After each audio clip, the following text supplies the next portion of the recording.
This is why they don't let me go live by myself. Hopefully you guys can hear me now. Unbelievable. Yeah, no, the stream was great. The stream was great. We just didn't have volume for the beginning, and it was really hot, and things started to move quickly, and you started sweating. But other than that, it was fantastic. Can you guys confirm that I have volume now? I'm sorry about that. That will not happen again. I need to get the air conditioning going in here. All right, whatever. We were just getting started. Okay, sorry guys. Just yapping. Honestly, was off to a pretty good start. I kind of liked what I was saying initially. I had a good little opening monologue there. I was throwing some shade at Ben for not being here. I don't know if it's Mother's Day or I don't know if he just got a little too comfy in bed this morning. Ben is not here. Zane is not here. It's your boy. So get ready for a lot of Dan yapping for the next 3 hours, 2 hours. It's actually the pace of play has been fantastic, and it is true. Like we talk about all of this, all of these pace of play issues, whether they're going to do range finders and they're going to start penalizing guys. It turns out the fastest way to improve pace of play is just go to twosomes, which is sort of a cheat code, but that's what they've done. And the pace of play these last 2 weeks has been fantastic. I mean, these guys teed off at 2 Eastern. Oh, Bridgeman made another long putt. Okay, so he's at 12 under. He's tied with Kentlay. Big week for Jacob Bridgeman. It's kind of nice in these signature events. I feel like you get a lot of guys who are there every single week, and then you get a lot of guys who, like Andrew Novak recently, I feel like has been this guy where he's just been, the one kind of up and comer in a field full of giants. So I'm getting dialed in here, tweeting out all the links, and I'm going to lock in with you guys. Just posting the watch along link. We got Sepp they're showing some highlights of Sepp. Yeah, he eagled the par 5 in the front, then he birdied 8 and birdied 9 to get his nose out in front. Old school putter that he's got there. I saw a stat recently that like no one in the top 25 has a lab putter, which is interesting, right? Like, is that because the lab putter, they can't pay people as much as the other companies, or are these guys just stubborn? It is a center shafted putter, which is much different. Okay, Patrick Kentlay putting for birdie on 15. He gets it to go. This is going to be a very classic Patrick Kentlay finish. He's going to finish 4th, maybe 3rd. He's going to make about $800,000 and never really sniff the trophy. And he's going to have some momentum going into next week. And I'm going to tell you something. He probably isn't going to win the tournament. My boy Alex Myers last week. This is so funny. This is what you guys get on the watch long that I couldn't necessarily post because it would just, the tone would get lost. But my boy Alex Myers last week, or we were at the Masters. I don't remember where exactly Kentlay was, but he was a couple over par or whatever. And Myers just goes, I mean, Kentlay should really just save his time at these majors. It's got to be a bother for him to travel to them. But yeah, no, he's actually had a couple top 10 finishes in majors recently. All right, we got Shane on 10 here. You can see the grain change. So he's putting up that hill. This has got some speed to it. Yeah, that's not quite in yet. Probably about 4 feet. Let's see what we got. Do we got the optical TrackMan for Shane? I said 4 feet. Still to go. We'll see what it is.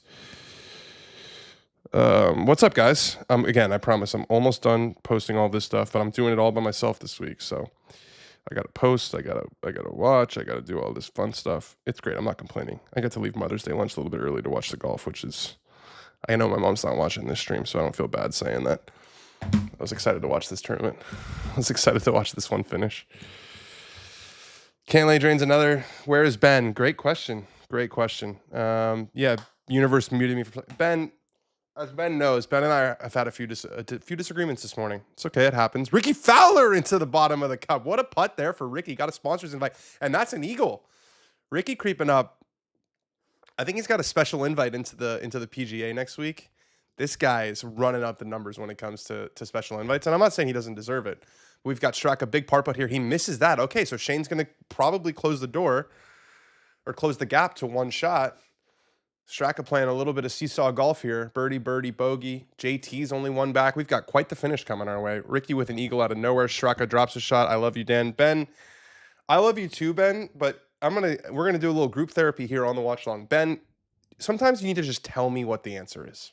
I'll just leave it at that. This is gonna be the most classic Patrick. He might finish second. Kentlay might finish second, honestly. It would not surprise me. This guy has made more money in the last whatever, 5 years. And the random thing is, like, you feel like he doesn't win a lot. He actually wins a decent amount, or at least he was for a while. Patrick, I want to say he has 9 wins on the PGA Tour.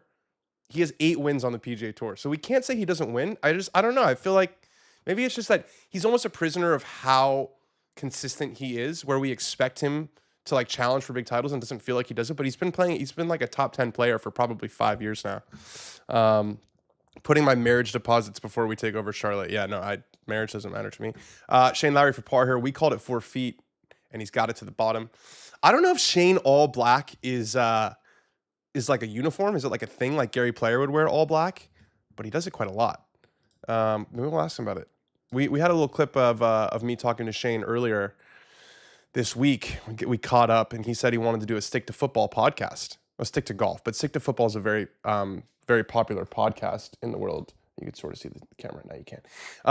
In the world of soccer. And I think Shane, he actually said off camera that him and Tommy Fleetwood would be his dream co-host. That was only 3 feet 4 inches for Shane. So I was a good 8 inches off there. And we got Sepp. Wow. I don't know if that's new. CBS, that thing for bogey, it like shames them. The black and yellow in the corner, it shames them. It's like, you're putting for bogey and you're a loser. I like that. Black and yellow is just like a nasty aesthetic. You don't want to see that. Okay, I like that. That might be a new thing for Shane. Or that might be a new thing for CBS, rather. That might be a new thing for CBS, the black and yellow.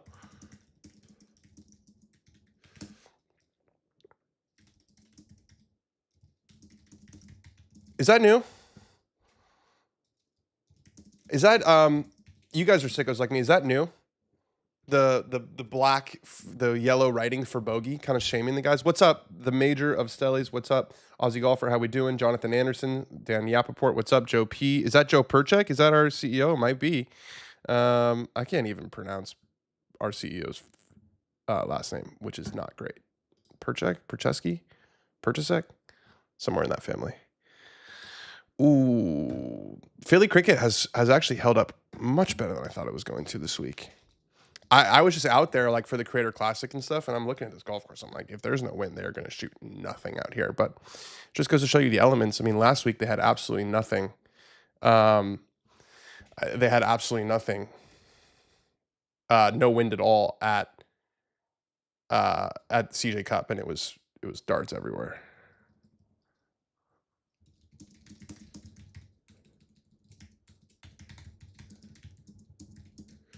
Wow, what a putt. You can see a little bit of the undulation that they have there at Philly Cricket from that Justin Thomas putt. Let's see if we can see that on the Tourcast and see if it looked as cool as it kind of felt where we were. Yeah, you can see this thing here. Let's look at this putt. Yeah, he had to putt that way the heck over here. Way the heck over here. I'll go back to Sepp. And Shane, we got Shane playing first. That is the middle of the fairway on 11. Let's see what we got here. Yeah, Shane right down the center there. This is a good tee shot. I remember this from the Creator Classic. If you go left, you can go all the way down the hill, but I'm not sure those guys, they do have driver. If it was a downwind, you kind of have to contend with this left side here. It could maybe go down into the rough, but looked like a good pass there from Sepp. Yeah, Sepp is, I wanted to check this. I was doing a little research for the PGA. That's in the middle for Sepp Straka as well. Sepp is, let's see his stats. I believe Sepp Straka is 100. How about this? 137th in driving distance, but 5th on tour in strokes gained tee degree. He's 62nd off the tee, so he's pretty straight. He's 13th in driving accuracy, 28th in right rough tendency, 28 in left rough tendency, 18 in right rough tendency. And that's another thing. This is going to make Scott Fawcett smile. Is like, you think these guys take off one side of the golf course. It's typically like 11%, 10% or whatever it is on both sides. But he's 8th in strokes gained total. Just really good at hitting the ball where he's looking. Keith Mitchell, who has been, without exaggeration, Keith Mitchell has been better than 2000 Tiger Woods on Thursdays. He's averaging 67.1 on Thursdays, which is a full shot less than Tiger's scoring average in 2000. All right, we got Jacob Bridgeman into the par 5 15th rather. This is wow, and he's right at it. Jacob Bridgeman is flushing. This is a absolutely massive week for him. Is he in the PGA next week? Let's see. It probably is. PGA Championship field. Do we have Mr. Bridgeman? Yep, he's in there. Inman, South Carolina. We got Tiger 2000 of Thursdays. Keith Mitchell putting for par. He's got it to go.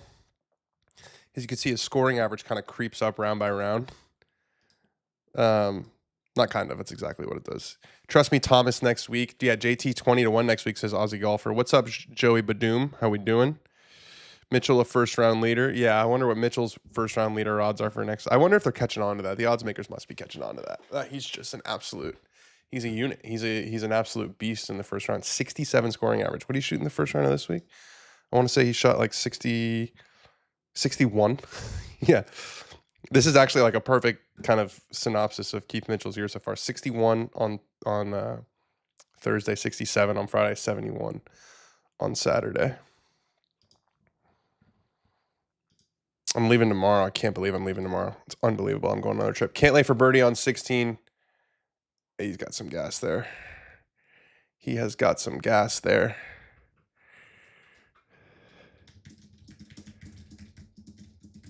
Let's see Cantlay's. What do you guys think Cantlay's last couple finishes in major championships are?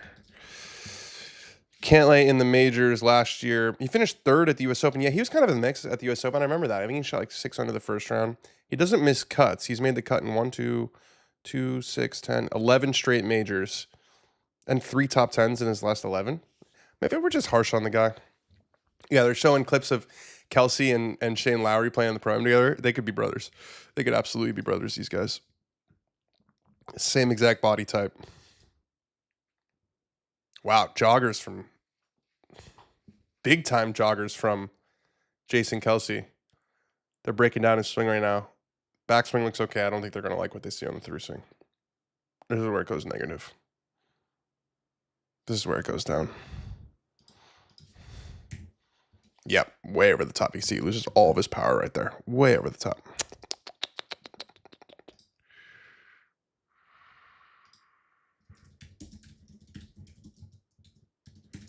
Oh, crap. I need to log into my Twitter. Yeah, shoulder bend, 36-degree forward. Yeah, that's actually... oh, my God, the trail knee flex. They are doing Jason Kelsey dirty right now. 42-degree flex versus 4-degree for Rory McIlroy. Oh, my... They made him look so unathletic, actually. I mean, he looks like a monkey trying to make love to a doorknob in that video. Unbelievable. Yeah, and they've got... dressed up as his brother. Happy Truist Week to everybody. We're almost at Happy Major Week. Major season is rolling fast. I saw a lot of people flying to Charlotte today. Made me a little bit made me a little jealous, a little FOMO. Hope nothing doesn't happen tomorrow. I will say though, with no Tiger in majors, it doesn't feel like Monday. I feel like Monday Tiger was always out there. It was like, what is he doing? Monday's a little bit quieter. All the press conferences are on Tuesday. Justin Thomas on 12 starts a little bit left. He's doing the lean. I don't think it's cutting. 181 ball speed, but that's going to miss left into the rough.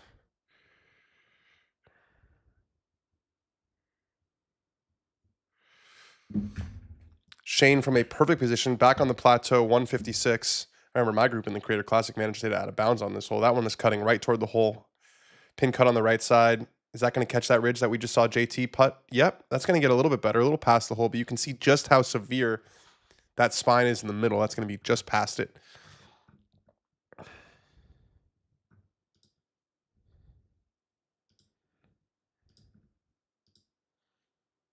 Yeah, see, Sepp mash driver, and it went through the fairway. It's an interesting tee shot. You almost don't want to hit it. Yeah, that now he's on this pretty severe downslope. Look at how severe that downslope is. I don't know if that's just the camera playing tricks on me, but no, it is. That's actually kind of the worst place that could have ended up. I mean, it's better than being in the rough, but it's going to have a hard time getting this up and down.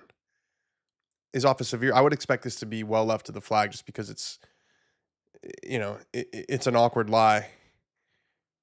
Easy for that to happen short right, and that's all with the tee shot right there from Sepp Straka. He's in the bunker short right. If he lays back there with a flat lie, he's able to attack that pin. But that was a really, really severe downslope. He was unlucky. You either want it to kind of stay up top or roll all the way to the bottom. You don't want to be on that severe downslope right there. That is not ideal. Bridgeman for eagle. How about this guy? Oh, he ran it way past. I thought that was going in.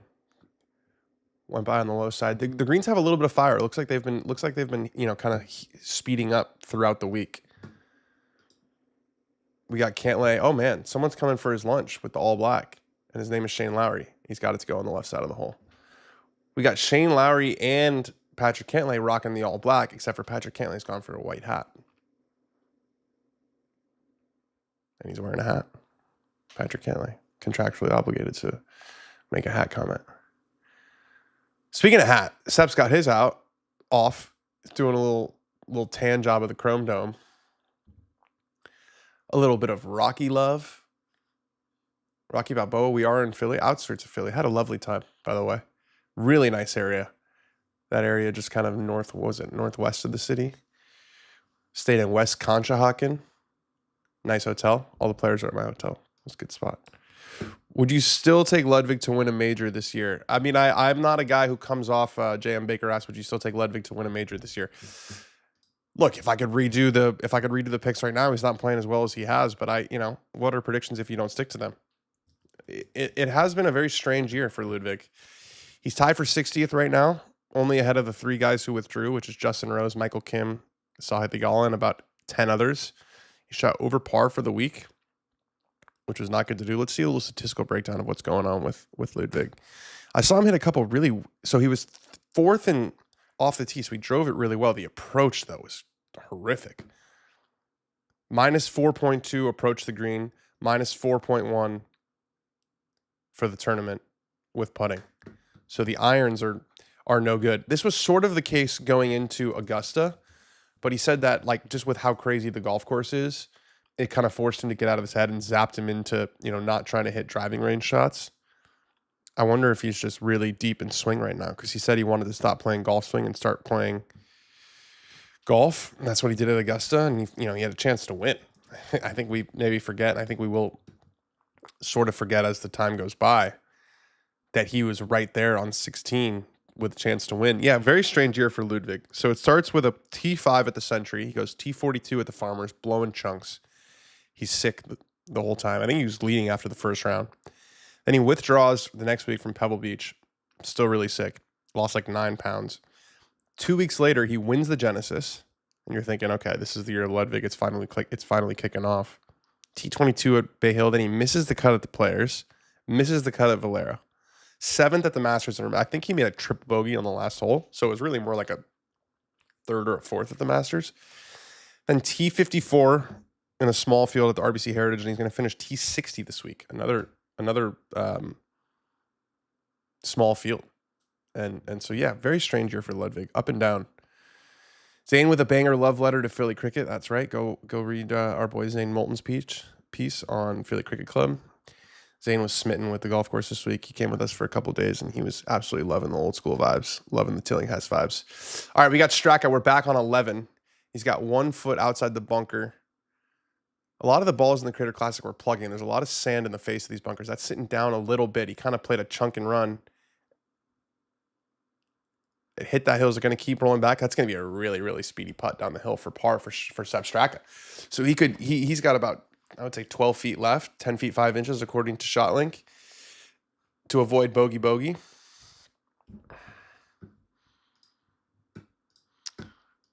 Lot happening here with Sepp Straka. Not the steadiest round of golf ever. We move forward to Justin Thomas on the 10th after that tee shot miss just left. Man, he's got that soft arms wedge shot just really, really dialed. Trying to play a little runner up the hill. Is that going to stay there? Is that going to stay there on 12? Yes, it does. What a golf shot. Is it staying? He's still looking. Shane just got to breathe on this putt. Just absolutely breathe on it. All right, Shane's going to be in for par. So Sepp Straka's got about a 12-footer to stay with a 1-shot lead. Who wins the PGA next week? You're going to have to wait to see who I pick in my Rank the Field Top 50. But I'm going with chalk next week. We got Tommy Fleetwood for Eagle here on 15. That is well short. Another solid finish for Tommy. How consistent has he been this year rather? My goodness, Tommy Fleetwood. I'm going to read you Tommy Fleetwood's results going back to the PGA Championship last year. T12, T3, 3rd, T6, T16, T21, T22, T5, T11, T14, T16, T62, 1 bad week, T21 at the Masters, 7th at RBC Heritage, and another top 10 coming here. Sepp Straka for par to avoid going bogey bogey right after he went birdie birdie to keep a one-shot lead. It slides by on the left side. Okay. We've got we need a new Chiron. We've got Sepp Straka, Shane Lowry. They're tied for the lead. Straka, Lowry tied, JT chasing at Truist. Bam. New Chiron. 3, 2, 1. There it is. So he's gone eagle, bogey, par, birdie, birdie, bogey, bogey. We got Jacob Bridgeman to clean up his birdie to move into a tie for 4th with Patrick Cantlay. Misses on the left side. That's going to keep Cantlay in solo 4th. JT taking his 3rd. Looks so good right now. Yeah. Sponsor exemptions for Spieth and Fowler again. Should they get more moving forward? I think so. I mean, Ricky's playing solid this week. Ricky's in a tie for 11th. Spieth tie for 35th. But again, sponsors invites are about who's going to bring more attention to the golf tournament. And I think both of those guys, whether you like it or not, are still massive, massive draws. Especially if you're watching this stream, you're a sicko, and I love you, and I'm a sicko as well. But for the non-sickos, Spieth and Fowler are 2 names that if you're going to a golf course you're going to the golf tournament, those are guys you want to go watch. All right, Shane Lowry on 12. Looks like it's right down the center, and it is 175 ball speed for Mr. Lowry. That splits the bunkers. That will be perfect right in the middle of the fairway, and he's got the tee thanks to Straka's 2 bogeys. Do you think this week helped the chance of an event coming back to a classic course like this? I do. I actually do. And I think all the guys really appreciate getting to play just variety, right? This is about as different from a sort of run-of-the-mill TPC as you can get. Old school, Philadelphia, Northeast, Tillinghast. This is actually, they're teeing off on the putting green. You can see that. That is not a tee box. That is a putting green for the members, right next to the clubhouse. And Sepp, this is kind of flirting with that bunker a little bit. It carries it and finds the left side of the fairway. So that should right the ship a little bit for Sepp after those 2 bogeys. To answer your question, yeah, I mean, I've been on record saying that, I think the fact that the PGA Tour doesn't have an event, in the New York area or the Philly area or the Chicago area every year, I don't know what more these great golf courses and these awesome fans have to do to get a golf tournament. Now, I understand that it's a more complicated conversation than just that. You have to get, the sponsor on board, and it has to make sense with, the schedule and everything, but it just feels like a miss to not go to these amazing sports markets every single year and these awesome golf courses. Keith Mitchell putting for par on 11. Sorry, I couldn't see what hole it is. Keith Mitchell, man. He just got a, what is it? 50 First Dates, is that the movie? 500 Days of Summer, whatever it is. Just keep zapping yourself through 12. Keep zapping yourself into thinking that it's Thursday. I mean, this guy on Thursday is better than anybody else in the world. I think Rory or Lowry for the British. Those are 2 guys that are going to have a lot of attention on them. Rory going home with the green jacket. Shane back to where he won it before. We got Rory playing his second shot. And I've said, I've maintained this for years and years. I think the best way to prepare for a major championship is to kind of do what Rory's doing this week, which is you're sort of up there. You're not really having to deal with the stress of being in contention. I mean, Scotty said that the reason that he's not playing this week is because last year at Memorial, which he won the tournament, he said it took a lot of energy out of him before the U.S. Open. It zapped him of his energy. Being in contention, it's not just stressful, physically, but it's mentally very stressful. I'm going to show you guys something cool. Remember I told you guys that I'm having that charity event in a couple weeks. We got another bag. We've got the bag that Shane Lowry used at the Masters this year as a very generous gift for the auction that we're going to have as part of this charity event. All right, we've got Justin Thomas to tie for the lead. Oh, it just runs out of speed on the low side after a really crafty shot from the 12th fairway. Let's see. We should probably make this visible, don't you think? Yeah, let's give Shane a little bit of love. We can put that back there. Yeah, I've got a nice little collection of stuff that's popping up. Pacific Northwest deserves a tour stop. There are so many epic courses. Yeah, the problem is sometimes it's hard to get to. Kentlay, he's had a couple putts that would have put him really in the mix for this tournament. But like we said, this is going to be just a very Patrick Kentlay type of finish. He's going to make $1 gazillion, move up in the data golf rankings, move up in the world rankings.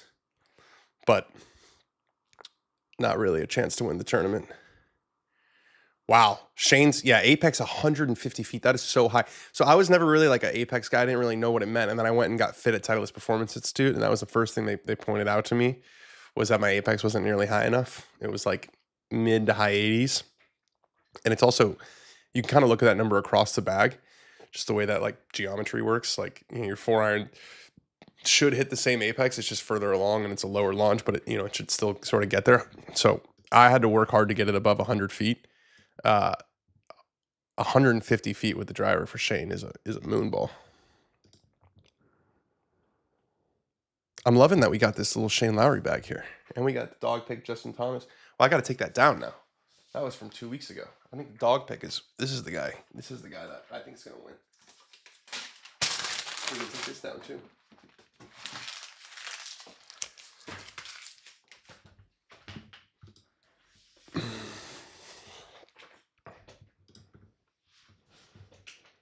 The Pacific Northwest gets the Champions Tour event, which is what they deserve, says Laz. Wow, not a fan of the Pacific Northwest. We got Shane Lowry from 154 yards after right down the center. It's a right pin. He should like this.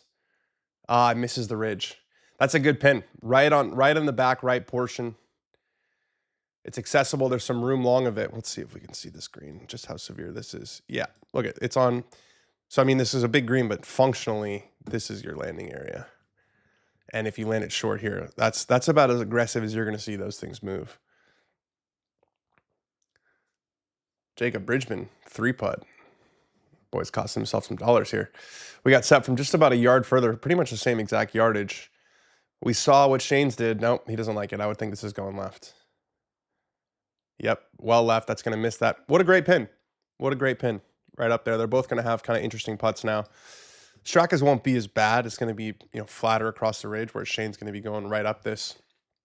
13 for JT here. Great hole. You got to lay up short of that crosswater. That is left, though. That is a big-time pull from JT. You don't see him miss that far left with a 3-wood very often. Wow. That's like left. That's got to miss the path. Yeah, he's going to have some tree issues there. It'll be a fun second shot. That pin's pretty well protected by bunkers.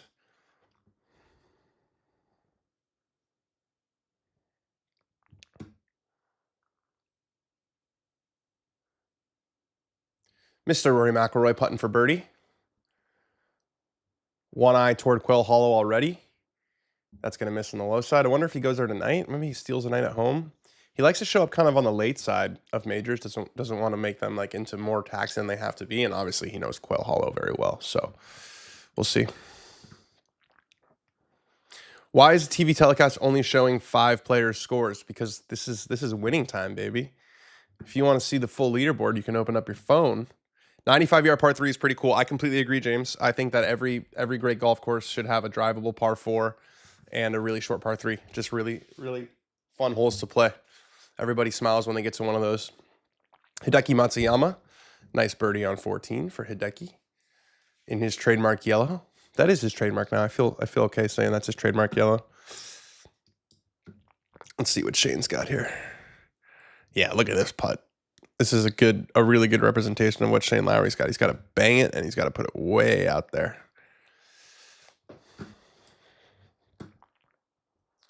Bogey for Bridgeman. Drops him into a tie for 5th with Tommy Fleetwood.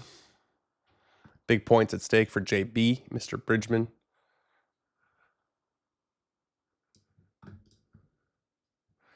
Is Kentlay not FootJoy anymore? I'm not sure. I'm not sure on that. I'm going to put this. Why can't we see? There we go.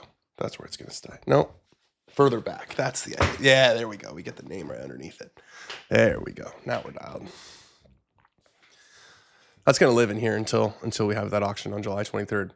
All right, we got Kentlay on 18, 514 yards this hole is playing. Those two balls are about as close as they could possibly be. 148 ball speed. He's way back there. That's cutting. Long left. That'll be an interesting putt, too. He's got to navigate that sort of ridge right there. Nice little topographical look. 29 feet for Sepp Straka. 33 feet for Shane. So Shane will be first putting.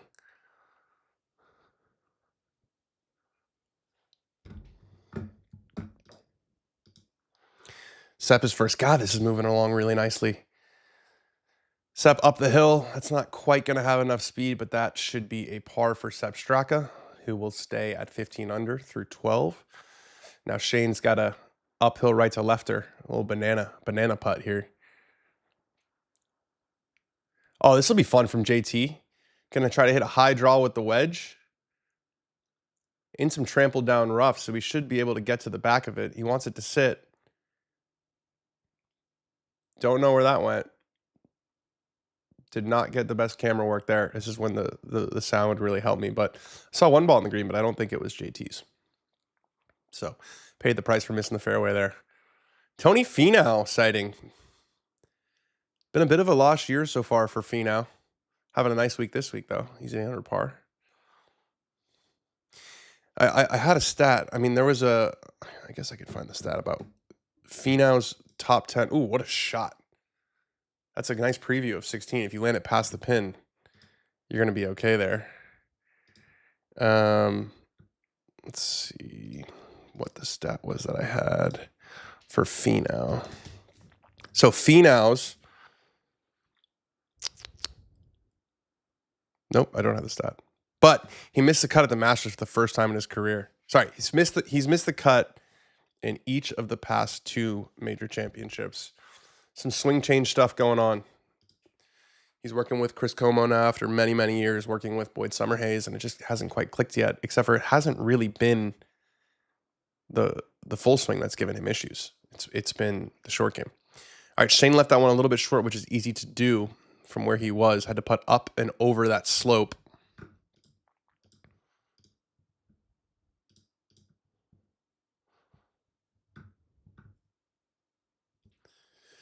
Nice worm cam here.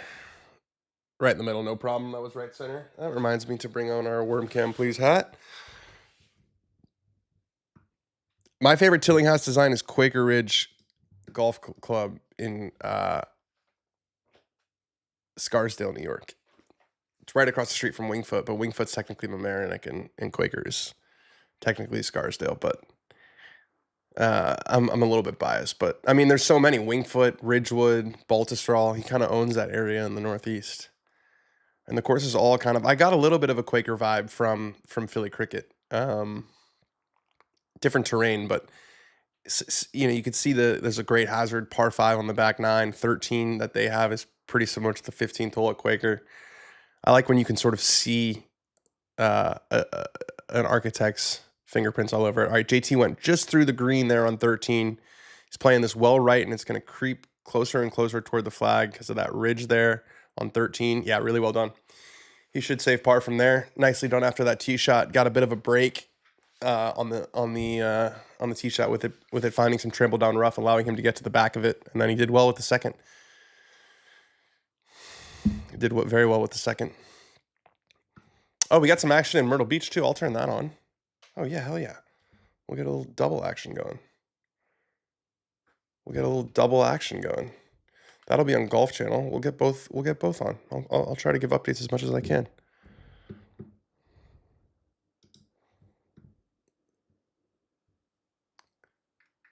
What is the Pacific Northwest hate coming from Les? I'm not getting it. They've got some great golf courses.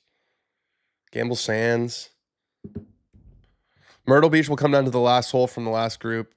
It's that bunch of a leaderboard. Kevin Yu in at -14. Kevin Yu's probably not going to hold up, would be my guess. But you're always surprised that it seems like they're going to keep going north, and sometimes the leaders go south when they get a chance at the win. Got a lot in it. Harry Higgs is up there. Mackenzie Hughes, Carson Young, Ryan Fox, Alex Smalley. All right, we got a secondary eye on Myrtle Beach. That has been acquired. We got Shane Lowry on 13, missing to the left side. That looks like some of the thicker rough.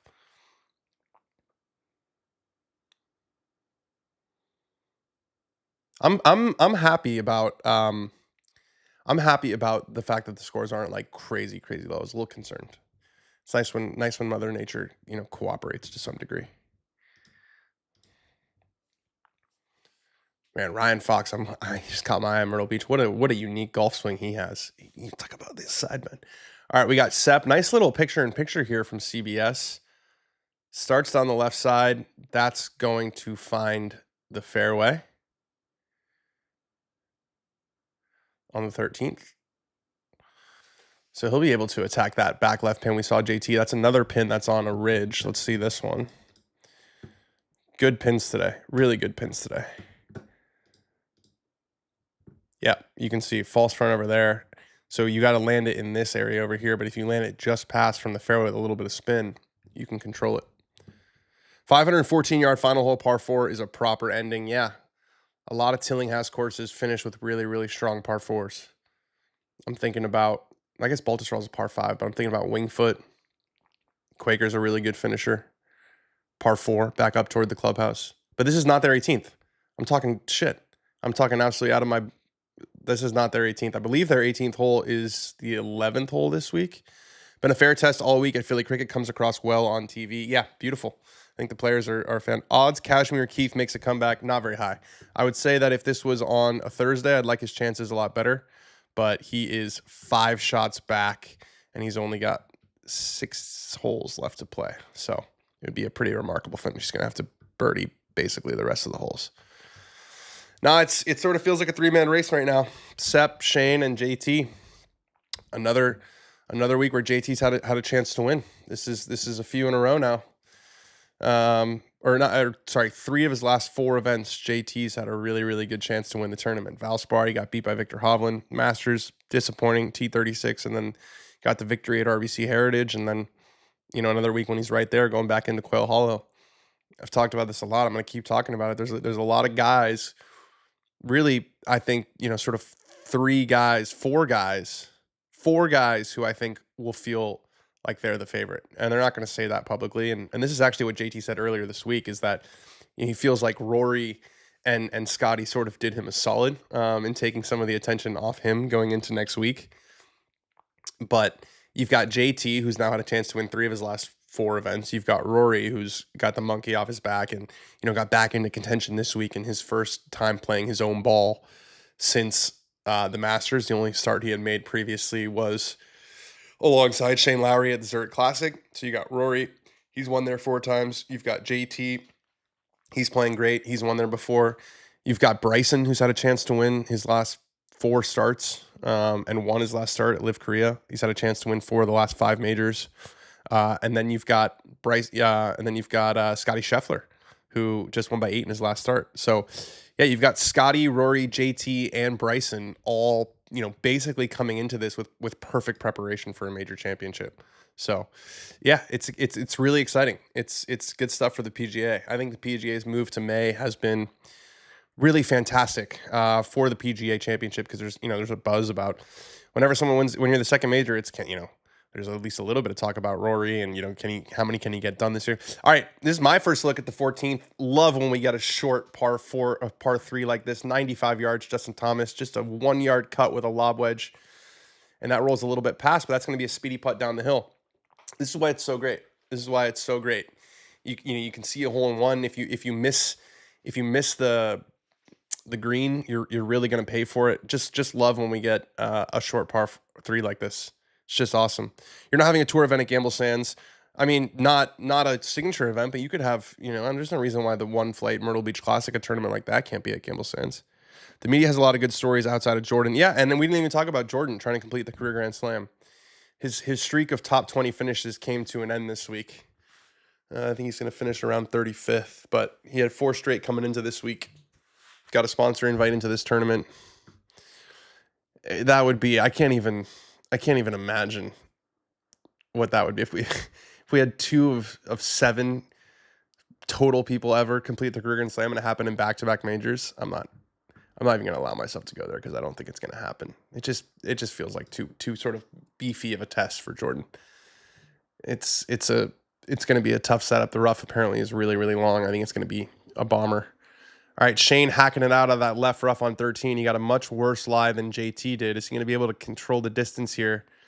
Yeah, pretty solid to the front part of the green. He's going to be putting up that ridge for the second straight hole, but no damage from there. That won't be an issue.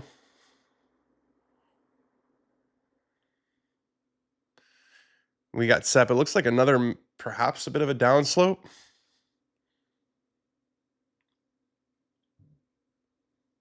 This one actually might help though. He might be able to drive it low, kind of one hop up. Land it, he could land it potentially in here and have it skip a little bit. It won't be coming down as vertical as it would be if he was on a flat lie. It's on a good lie. Let's see how this. Yeah, just landed about 5 yards too short. All right, he's actually going to give Shane a little bit of a teach there on 13. So advantage Shane Lowry despite the wayward tee shot.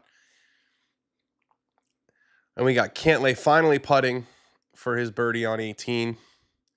He's got to miss that ridge on the right side of the hole. That's got too much speed.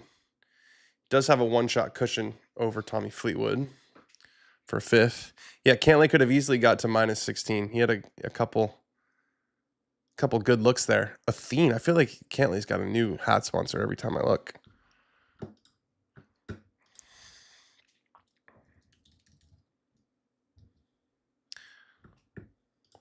Keith Mitchell for birdie. We talked about if he's gonna have a chance, he's gonna have to birdie basically every single hole. What an old school putter, a little heel shafted guy from Keith Mitchell. That looks like what Phil used back in the day. This guy's got the aesthetics on point. Cashmere Keith with that old school putter. I love it. This guy's like straight out of the 1990s with that putter. With the visor too.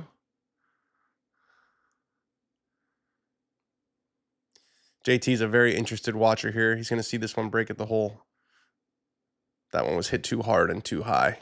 He won't have learned that much from it.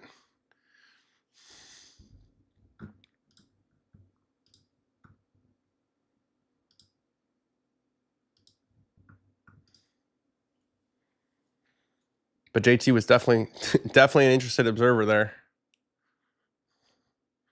Crenshaw style putter. McIlroy in the top 5. Do you believe this? I absolutely believe this. He's like in the top 5 every time he plays. Wow. Kentlay 3 putts 18 to finish at 12 under. He didn't really have many. He wasn't super interested in winning that golf tournament. We called that from the beginning, but a solid finish. All right, we got JT, who is very interested in winning this golf tournament. JT, by the way, is getting close to 20 wins lifetime membership. I think he's got 16 now.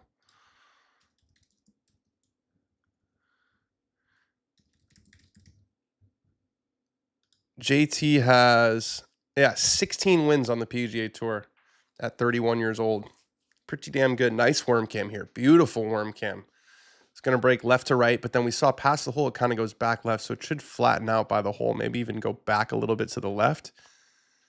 That's on a delicious line. It did not go back left. Ran out of speed and just died on the right side. I wonder if Keith Mitchell's putt kind of toyed with his eyes a little bit there. Keith hammered it through the break, and then it almost went like it went left at the hole.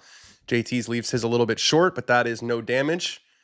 He's bogey free for the day, 3 under par. He's parred his last 6 holes, so time to get going. Gonna need at least one more, you'd think. There's a par 5 coming up there.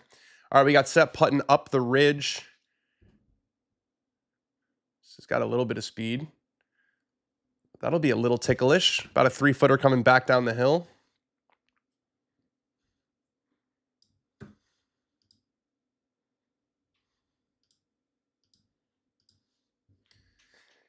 And Kentlay putting the finishing touches on his top 5 finish. Maybe top 10 finish. 65. Got a little bit of a sniff of contention. And finished with a bogey on 18. Keith with that Crenshaw style and those pants pleated to absolute perfection. Makes his par.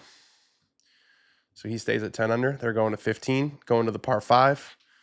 Big tee shot coming up for Justin Thomas on this par 5. Amazing, great hazard hole here. Reminds me a lot of the great hazard number 14 at Quaker Ridge, where you got to hit the fairway and then you're fine. You can get over those. There's a big. It's almost like was it 7 at Pine Valley, where there's all those bunkers in the middle of the fairway, and you got to go over them. Hell's Half Acre. Yeah, if you hit the fairway, it's no issue. If you don't, you gotta do well. At least the average player to get it over those, and then give yourself a nice look. All right, Shane Lowry putting up the hill. He got a really good look. Oh, it just catches the right lip of the hole. He really wanted that one, a little bit of a cushion, but that'll be inside of Seps. So both guys, we're gonna give both of those. We're gonna give them both those putts. Are you doing a watch long for the PGA Championship? That is a fantastic question. We're gonna see what the powers that be say to us. We were not able to do one, unfortunately, for the Masters tournament, for reasons that are outside of my control. Gentle reminder that Kashmir is 33 years of age. He fully carries himself like a distinguished mid-50s country club member. Hey, Connor, who works with us at Pro Shop, you don't have to be in your mid-50s to have class. Come on, man.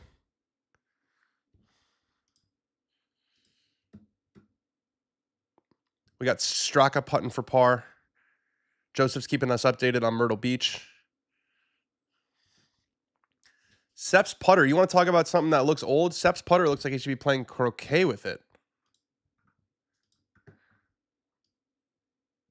Jacob Bridgeman representing Clemson well again. Another solid finish. That is right, Fuzzy Balls. I like to see a little bit of Clemson love here in the stream. Are you doing coverage on site from Charlotte for the PGA? You better believe it, Joseph. I'll be there tomorrow. Rory McIlroy hitting a wedge and walking after it on the 17th at Philly Cricket. That looked a little bit like the 17th at Augusta National, just a little bit left of the hole. Again, I think this is perfect prep for Rory. Absolutely perfect prep. You don't want to have to deal with, everything that comes with winning a golf tournament right before. I mean, obviously, if you're a guy who hasn't won a golf tournament before, if you're Jacob Bridgman, you would love to deal with the stress of winning a golf tournament before. But again, I just go back to what Scotty said. He said hard golf course, and granted, Philly Cricket is not Memorial, which is a brutal test. But Scotty was winded when he went to the U.S. Open, and that was his worst finish in the majors last year. Okay, JT on big tee shot on the 15th par 5. It looks like it's bleeding a little bit to the right. Catches the fairway though, skirts that bunker. That's going to be just fine. JT should have a crack at it on 15. Okay, JT, here we go. Amen. This course is perfect in tournament prep for Quail Hollow. I love this short pin we've got on the 14th, and we've got our leaders to this little baby par 3 here. I love it. I love a short par 3. I love a tricky pin on a short par 3. Let's see what the guys are looking at here. We go over to 14. We go to the green. The pin that's a lie. The pin is like right here. So there's a little bit of a false front here on the right side. The difficulty here is getting it high enough. If you want to get it there, you probably got to land it pin high, but the tendency is to give yourself a little bit of room, land it a little bit past. I would bet Keith has dressed like this since he was 12, says Laz. As a member of the Visor gang, I can attest that for many of us, that look has been the stock look for life. The Visor, it's a bit of a, once you go Visor, you don't really go back, even though I've gone back and forth. We've got 4 tied for the lead over at Myrtle Beach. All right, Shane, 95 yards, delicious little par 3. That one's higher than JT's was, a little bit left of it, and that's further. That's going to be an interesting putt. He's going to have to deal with this little knoll right here. You can see the grain change right there. He's putting from like right there down there, so it's going to break left and away from him.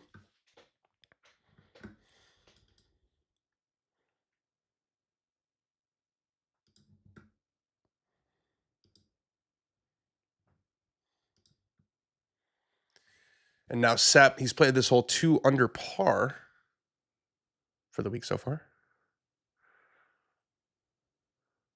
I think this is awesome. They'll have been planning this since Sunday or since Thursday, I would think, to move the tee up like this.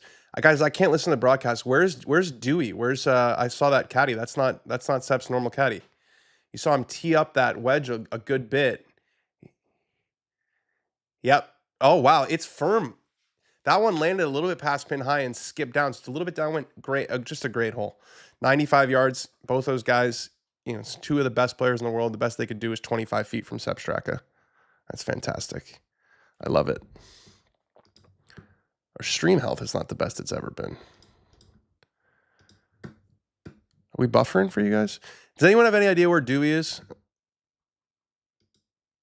Sepp's caddy. I'd love to know if they said anything on the broadcast. They showed a close up of his fill-in guy, so I would think that they're talking about it. Rory for birdie on 17, just slides by on the high side. Again, one eye toward Quill Hollow. Went left. Damn it, Harry. Damn it, Harry.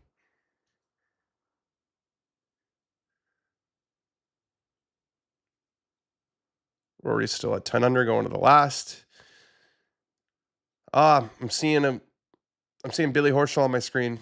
Get well soon, Billy. He'll be out for a while with surgery. Kind of does his Ryder Cup chances in. We got Fleetwood, that beautiful swing girth going into 18. Just amazing swing girth. Amazing shot. So girthy. Sepp was saying, I think, to either Todd Lewis or Amanda Balianis, Dewey isn't doing well. Back issues, supposedly. One of his good friends flew up to be on the bag. Got it. Yeah, Dewey's had a knee brace on for a long time. I don't know if his body's sort of given out, but we hope he gets better soon. Obviously, on Kevin Kisner's bad for a long time.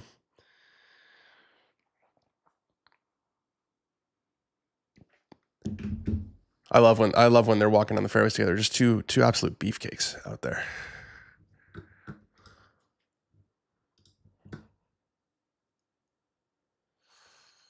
You know what I also like about this, and this is sort of an old school thing, is like these firm, like sharp edges on the right side of the green. I think you guys can see what I'm talking about. These squared off ones. 16 is an even better example. You'll see when we get to 16, like it's like boom, boom, boom, boom, boom. I love squared off edges. Reminds me of like 16 at Sleepy Hollow. Probably the best example of this. Jacob Bridgeman, Clemson's own. What a beautiful shot into 18. Attaboy, Jacob. Yeah. So he's got that putt to tie Kentlay in fourth. More points, more money. Big for a guy like Jacob Bridgman, especially after some sloppy play coming in here. All right, we've got Shane lining up his putt on 14. How good is this pace, guys? How good is this pace? I'm absolutely loving the twosomes. These tournaments are almost perfectly synced up. Do you guys want updates on Myrtle Beach or no? I can hold off. I'm watching it. If I could flip around the screen, you'd see two golf tournaments. I keep forgetting I have this bag right behind me. It's for my charity auction, July 23rd, in loving memory of Tyler Zaintz. All right, Shane putting down the hill. Sepp's ball. He'll be watching this one for sure. Not on a dissimilar line. That's gonna break right, isn't it? It was on a really, really good line from Shane Lowry. That's a little bit short. He'll make his par. Yeah, squared off green is. We got to bring some geometry back. Look at how beautiful that great hazard hole is. I absolutely love that. That's a Tillinghast gem right there. 250 from JT. He's playing I don't know if he's playing it to go that far right. That is a banana slice. That's going to miss short right. Get in the bunker though. Yep. Kicks in the bunker. He's got plenty of green to work with. That's not a bad spot at all. He'll fancy his chances to get that one up and down. Looks like there's a little bit of wind coming off the left side. Playoff at Myrtle Beach incoming, says PS36 will be here if it does. LOL, it's easy to have twos when they are down to 69 players after Michael Kim, Justin Rose, and Saad Theala, who are playing about all with T. They were going to do twos anyway. That's one of the benefits of the smaller fields, is that they can do twosomes on the weekend, and it does make a big difference. I gotta call it like I see it. I can tell you when they do threesomes on this watch along, it doesn't move the same as when it's not threesomes. All right, we got Sepp from 25 feet. He'll have gotten a pretty good look there from Shane Lowry.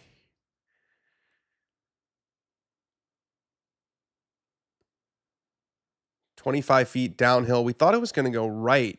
Or I thought it was going to go right more so than it did. It almost looked like Shane's was kind of straightening out. So we got Sepp with that croquet putter. Yeah, it almost does hold its line and almost try to flirt back left, but that misses on the right side. And that's going to be 2 more pars going to the par 5 15th. I'm giving both of them those putts. We got JT greenside. We got a good finish, guys. Get in, smash a like on the video, get your comments in. I'll answer any questions you guys have. I shouldn't say any questions you guys have. I'll answer most questions you guys have, as long as they're not going to dox me or my family.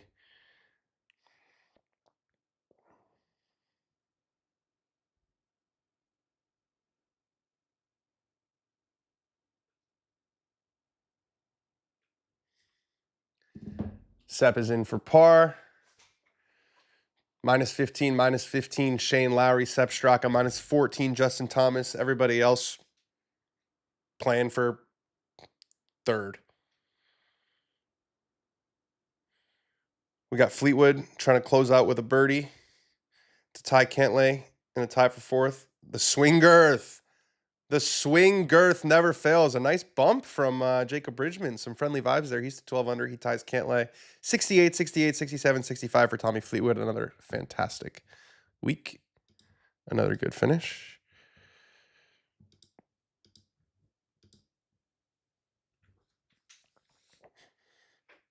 ...2025 signature event winners: Hideki Matsuyama, Rory McIlroy, Ludvig Aberg, Russell Henley, Justin Thomas. So that doesn't count the players? I thought the player, I guess the players is its own thing. It's not a signature event. Kind of goes under the radar that Rory's won the players and the Masters. That's what Scotty did last year.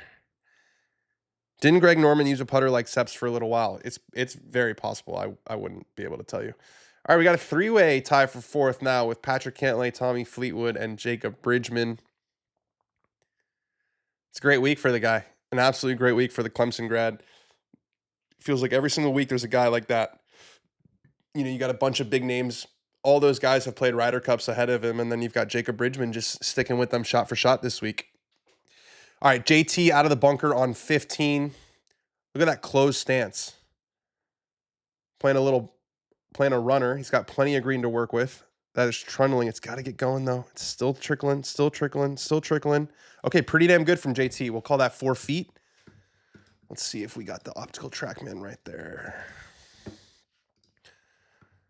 Oh, get out of here. We love you, Gary Woodland, but get out of here right now. Let's see. Whole green. He had all of this to work with. And we're going to get an update that says 4 feet right now. Right now.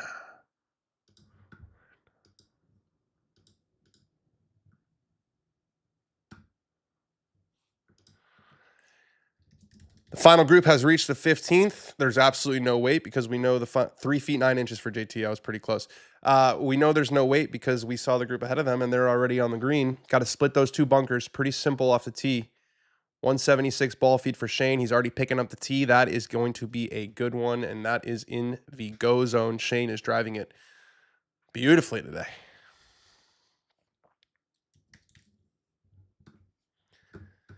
JT 3 feet 9 inches. So we're gonna call that what, 85% that he's gonna make that putt and tie these guys for the lead.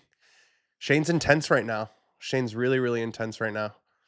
You know, we think of him as kind of a jolly figure, but when it gets to winning time, he is not messing around.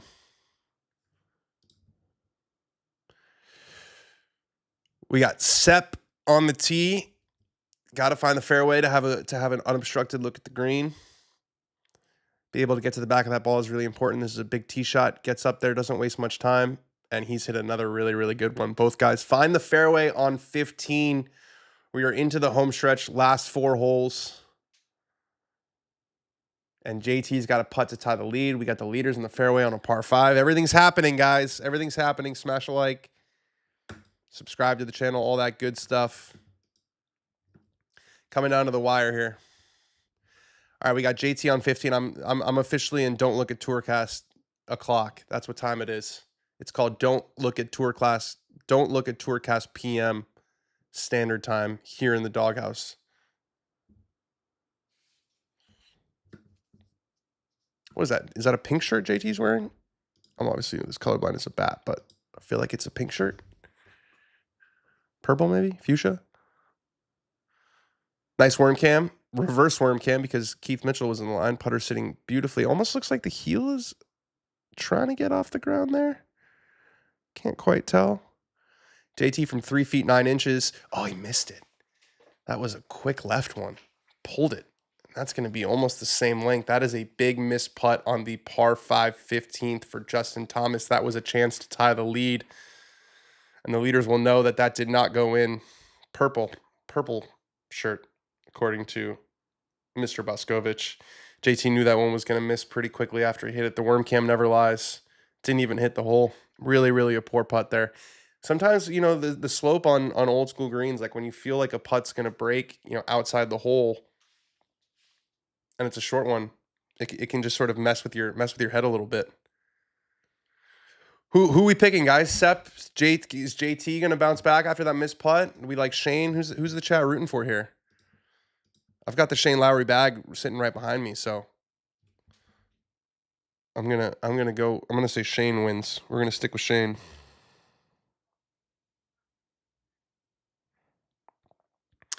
Commercial break. We're locked. Oh, Mackenzie Hughes is taking the lead over in Myrtle Beach. Kevin Yu in the clubhouse at 14 under. We got Harry Higgs and Ryan Fox at 14 under, one behind Mackenzie Hughes. Carson Young just made a bogey on the par 5. So that's not going to help his chances. Alex Smalley on 18. I don't know what I was expecting the Myrtle Beach golf course to look like, but it wasn't this, maybe? This is like just tree line. I mean, this could be in Philadelphia. You know what I mean? It's just tree line, rough everywhere. I guess there's a little bit of swamp, a little bit of water over there, but I don't know. I wasn't expecting this to be what the Dunes Club looks like. Apparently a very good golf course. Let's go Lowry, says Mr. Mason. David Hogan's rooting for Lowry. Let's not forget we've got this right behind me from the Masters, straight from Augusta National. I'm going to guess that bag is green. I'm going to guess that bag is green.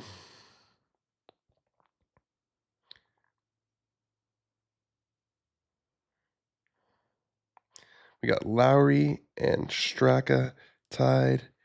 JT 1 back. It's winning time. I'm live. Boom. Feels like the chat's rooting for Shane Lowry. Shane Lowry, my dad actually told me this at Mother's Day brunch today. He told me that Shane Lowry's only won one golf tournament in America on his own ball. So there's a couple of caveats there. He won the Open Championship, and he won, which was not America, but obviously a PGA Tour win. And he won the Zurich Classic with Rory McIlroy last year, but that was not on his own ball. So he has only won one time on his own ball in the United States. 2015 Bridgestone, I think it was 2015, back at Firestone, way back when. I always root for JT, says Fuzzy Balls. Ethan Adams says JT too. JT's chances there were hurt big time. When you're one back, it's the last par 5 you've got to play. You've got 3 feet 9 inches. That was a big miss. JT playing outstanding this year. He's going to clutch it, says Justice Knotts. He is playing outstanding this year. But I don't know if you didn't see that putt on 15. I wouldn't exactly. There's a few words I would use to describe that shot. Clutch was not one of them. All right, Shane Lowry playing first. This pace is so nice. It's so nice. He's got an iron out. That's on a really good line. I mean, it's dead straight. He's looking at his caddy. Way short. I don't know if that was a mishit. It was on a perfect line. It must have been a mishit. That's a pretty damn good lie, but from 247 yards, that must have been off the toe.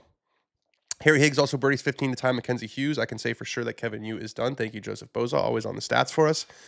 Sepp Straka from 4 yards closer. Whoa, that was my stomach going crazy. I had a little carne asada this morning. I treated myself on Mother's Day. Carne asada for breakfast with pinto beans. It's delicious. Sepp pulls out the head cover. Probably a 5 wood. He's got 228 front, 243 hole, 261 back. So there's 33 yards of depth. With how high these guys can get these fairway woods, I would think this would be able to hold the green.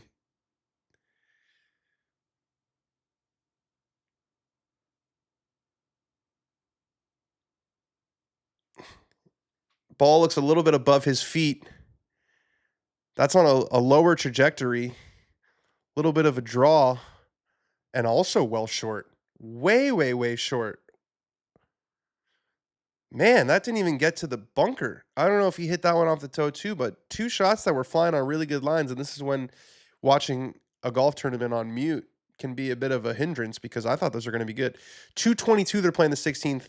That pin looks like it's back. JT hit it exactly where Tyler Toney hit it during the Creator Classic. That is short-sided, though. That is, he was trying to hit a draw that started at the right side and just gently turn over, and he pulled it. He pulled it. It's a decent lie. I don't know if he's going to have to take relief from that grandstand, but you could tell he's disgusted with it. You can't miss that one left of the green. He knows that. I don't have to tell JT how to win a golf tournament. He's won 16 of them. Back to Tony Finau on the 18th from the bunker short left. Too much yelling after the swings in Philly. That's Philly Hallie's Berries. That's what we love about Philly fans. A little bit of East Coast mentality never hurt anybody.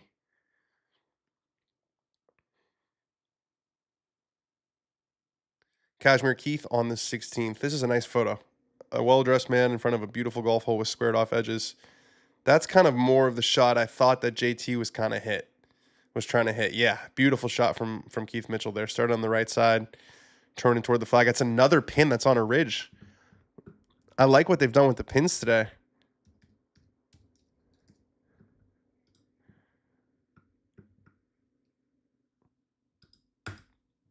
Yeah, you can see another one where, look, that's a huge green, but there's sort of slope right there, and a slope right there. So you got a great pin here, and you got a great pin here. They have some great pins on these greens. Leafs or Peas tonight? I didn't even know they were playing each other. I'll say Leafs. Go with the Canadian team when in doubt.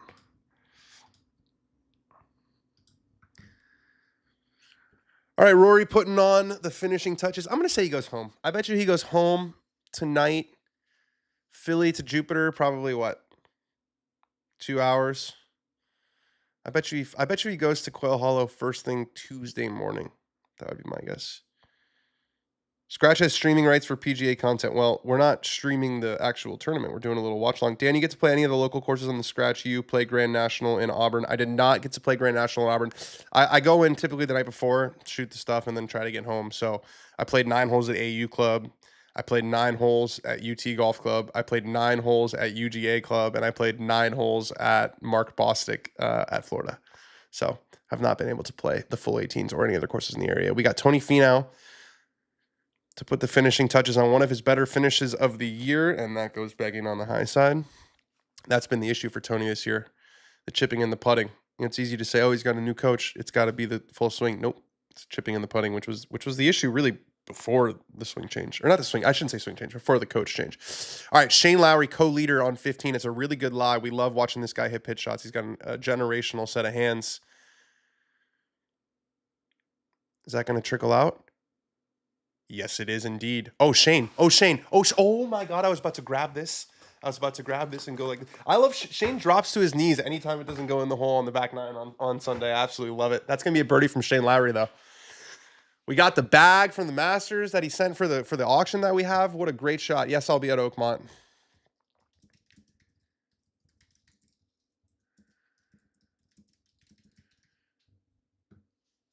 I love it. He goes... He's already done that twice on the back nine. Finishes with the glove on. All right. Shane Lowry gets his nose ahead, at least initially. And he can go stand over there. And this is a little bit of gamesmanship. You go stand. The walk to the next tee is you got to walk like way off the green. And Shane's just going to stand off there. Take his sweet time. It's your stage, Sep. Sep's a little bit closer, but a similarly good lie. This rough is pretty short here. Interested to see if he's going to play a similar kind of runner that lands further, a little bit more height. It's also a very good shot, but that one is not in. That's going to have some break, a little bit downhill. And this is when Shane it's just delightful to be on to the next hole mentally. All right, Rory to finish. He's got the par. It's a top 10 finish for Rory McIlroy in his first start on his own ball since the Masters. 66, 67, 69, 68. And Rory is off to Quail Hollow, or as Justin Thomas calls it, Rory McIlroy Country Club. JT's got to go full flopper here on 16. Short-sided, doesn't have a lot of green to work with. It did come out very high. It lands just short of the green, and that's trickling. Could it do it? Oh, just slides by. That's going to trickle out to about, we're calling that 6.5 feet, but that was really well done by JT. Little full swing flopper. It landed short and still rolled by. Well, then, good day, you legends. What's the John Dory? Hello, Agon Sethi. Yes, David Hogan, I'll be at Oakmont. I might have already answered that. If you had to put all your money on one guy right now, who are you taking? This guy, Kasem, is a savage. I would take Shane Lowry, but he's got a one-shot lead. I'll tell you a lot more in about 3 minutes, but I'm going to say Shane. We've got Shane's bag here, which he so generously donated for our charity auction that we're having July 23rd. All right, we got Sepp putting to tie Shane, and that's what I'm talking about. Shane that's a visual of already being on to the next hole. He's ready to go. He's taking that tee. He's got the tee no matter what. Great worm cam. We've got the croquet putter from Sepp Straka. Looks like he's playing for a little right to left break. He's got it in the left side of the hole. And Sepp Straka has equaled Shane Lowry's birdie. They trade birdies on 15. There's 3 holes left. They've got a 2-shot cushion over Justin Thomas now, who's got 6 feet and 4 inches to save his par on 16. It's getting intense. All you people, you want fist pumps from Shane Lowry? Too fucking bad, okay? It's winning time. The man's wearing all black. His golf bag from the Masters is right beside me. I got to tell you, this leather is really damn supple. Every time, there's been a couple guys who have sent me a bag for this auction that we're having, which is fantastic. Amazing generosity from these guys. I always check the pockets. There's nothing in them. Anyone have any course recs for Fiji? Yeah. Yeah. Well, I can give you a whole brochure. I've never been to Fiji. I mean, Fiji is far away. JT, a must make. That is absolutely right. You cannot fail to birdie the par 5 and then bogey the next par 3 and expect to win the tournament. So, they're showing a shot of Rory who's looking on. This is sort of role reversal, right? Shane was rooting on Rory at the Masters, and now we've got Rory rooting on Shane. JT must make. He misses it. JT's chances, I'm sorry to say, for everybody who was hoping for a United States flag to be next to the winner's name, it's not going to happen. JT drops to 13. He's 3 shots back. Missed a pretty manageable up and down on 15 and missed it on 16. But here's the good news. I'm going to go back to what I always say. If your goal here is for JT to win next week at Quail Hollow, I don't think what's happened in the last 15 minutes is the worst thing that's ever happened, right? Not going to have to talk to idiots like me after he wins. Not going to have to do a press conference. He can go in peace, knows the game is right where it needs to be. Sung J M, and there's Willie Wilcox. There's our boy Willie with I like it, Willie, some sun protection, the double sun sleeves. Sung J not having a very good day. I thought he was way higher on the leaderboard to start out with, but that goes in, and that's going to make Willie a few extra dollars. Willie and I always talk about how rich he is. He can't believe that he's making as much money as he is for carrying Sung James' bag. Dan, how do I become a 25 handicap like you? Good one. We are guaranteed at least one international winner today. Entering today, 12 of 21 tournaments having been won by international players. Thank you to Joseph Boza, who's our unofficial stats consigliere. All right, last 3 holes. Let's see. Wait, I talked about how much I love this green. Let's see a visual. Okay, it's not as sharp edges as I thought, but when you're standing on the tee, it sort of looks like a square. I'm just saying I like when we have geometric shapes. Shane's played much steadier. 3 birdies and 1 bogey. Sep's got an eagle and 3 birdies and 3 bogeys. More than one way to do it. We've got Shane Lowry playing first. This hole's playing 222 today. And that is not the correct pin. The pin is more like over here because we saw Justin Thomas hit it over here and have to hit a flop shot. Let's see if we can get. I think the screen is so the pin's back here. It's another really, really great pin. They've had fantastic pins. All on these little slopes. Shane's pulled it a little bit. It's trying to cut back, but I think that's going to miss left. That's a worse spot. That's a worse spot than Justin Thomas was on. JT, that's like over here in some bad rough. JT was over here sitting nicely. He might be able to play it like a little bit more green to work with, but he's not. It's not sitting up like JT's was. Do you think Feno ever wins a major? I'll say no. There was a period there where he was top 10. It felt like in half of them. Yeah, now they got the pin right, and but it hasn't been pretty recently. And there's only 4 a year, and he's 35 years old. You know, I think the odds are that he doesn't. All right, Sepp, after watching Shane miss it left, he'll be aiming this right in the middle of the green. That's a beautiful shape. Starts at the right side. It's turning left. Oh, what a shot from Sepp Straka. Is that going to get up the ridge? No, it's not. What a great pin. What a great, fantastic pin. That was a perfect shot from 220 yards, and he's just waiting to see if it's going to pitch on top. It pitches into the ridge and rolls down. Philly cricket is playing much stringier, much stronger than I thought it was going to. It's been awesome. It's been a really good show. I'm very happy to admit when I'm wrong. Very, very happy to admit when I'm wrong. I thought they were going to absolutely torch it. It's been much better than I thought it was going to be.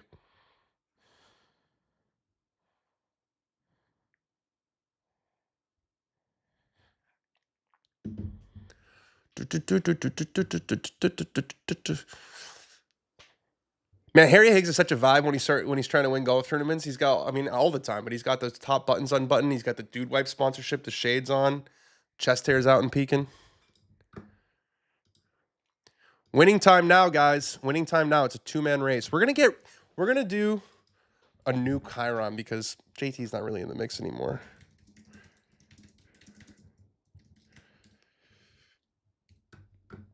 New Chiron. 3, 2, bang. Love when we get a new Chiron up there. Back 9 is stingy today. Update. Mackenzie Hughes birdied 16. He's minus 16 in the sole leader at Myrtle Beach. Dan, curious how many rounds you get in each year, posted rounds for handicap purposes, and how many competition rounds are there? It's hard to say, man. I would say this year, full 18-hole rounds, I'll probably get. I'm going on a golf trip. I'm going to Ireland for the first time. People who have been watching the show have been hearing me talking about my Ireland trip. It's under 2 months now. I'm getting really excited. So that'll be 7 rounds in 6 days. I bet you I play about 50 rounds this year, which is pretty solid. I'm going to try to ramp it up for mid-am qualifying. I signed up for a mid-am qualifier July 28th. I just need to get like 2 weeks of practice in, which is really difficult. Like this week, I got back Thursday night super late from Philly. Had some work to do on Friday, Saturday, hang out with my wife, and then Sunday hang out with you all. So didn't get a chance to play. Back 9 is stingy today. Indeed it is. Mackenzie Hughes, I'm looking at him making a bunch of putts. Center shafted putter, but not a lab. Again, no labs in the top 25. Surprising to me. Surprising to me. Hopefully this is our last commercial.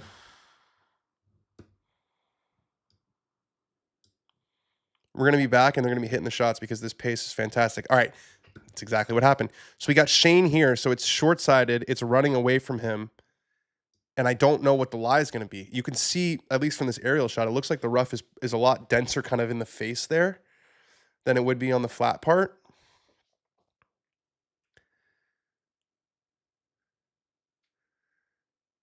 Shane, by the way, one of these guys who, there's certain guys who talk to their caddy about everything. Shane is very autonomous out there.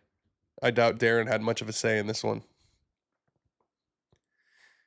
It did get on top, but I don't see the bottom of it. He's got to take a risk here, right? He's got to go for the high one. It's come out high. And that's going to keep rolling a little bit. That's a pretty similar distance to JT's. Pretty similar, about 6 feet past the hole. Not a bad shot, all things considered. Yeah, it came out nicely. It was down there pretty good. Look at the launch on that thing. That went straight up in the air.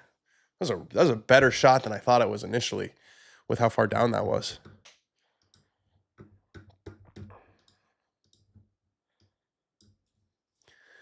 All right, let's get a look at Sepp's putt. Uphill, left to right. I think it looks a little bit more severe than this makes it out to be.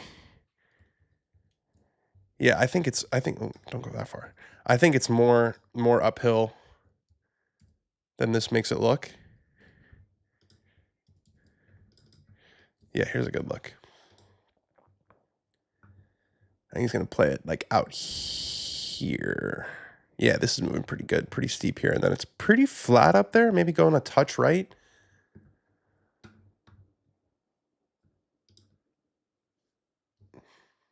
Yeah, it's a good worm cam here. Up the hill, left to right. Hopping a little bit. A little bit short, but pretty good putt. That's about 2 feet. He says, I'll wait. We're going to give Sepp that one. So big putt here for Shane Lowry. Par effort. Let's see what Shane's got. JT on 17 probably needs birdie finish. 7-iron from 184. Big high cut to that back pin. He's done really, really well to get it on that tier. That is absolutely makeable, but probably a little bit too far back. Here's what Shane's got. It's breaking outside the hole. I hope we get a worm cam. This is the Tour Tracer app. Nothing fancy. This is publicly available. Jeremy Oliver asks, Tom Brady played Ballybunion on Saturday. That's fantastic. I hope that Tom Brady had a phenomenal time. I'm sure that he did. I'm playing Ballybunion in July on that Ireland trip that you guys are definitely not tired of hearing about yet. All right, Shane, I'm not looking at the chat. Worm cam. This is going to be outside the hole, I think.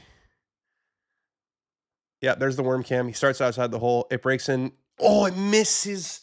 Just catches the low lip. You could see he kind of jerked. He wanted that to fall in. Oh, it just snapped at the hole. And Sepp Straka gets his nose in front.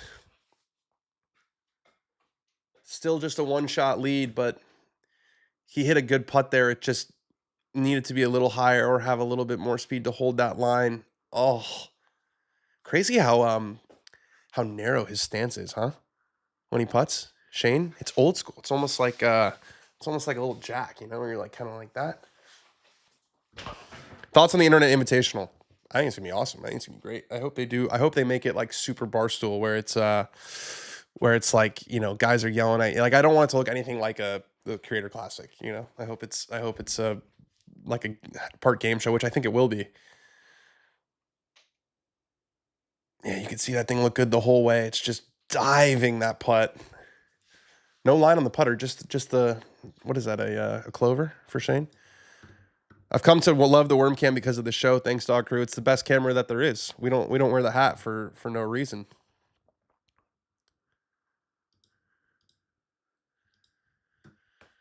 Oh, Shane, I got the bag, bro. We've got the bag. It's so nice. The leather's so nice. I'm looking in the pocket. Ooh, there might be something in this pocket. You guys think there's a single tee in this pocket?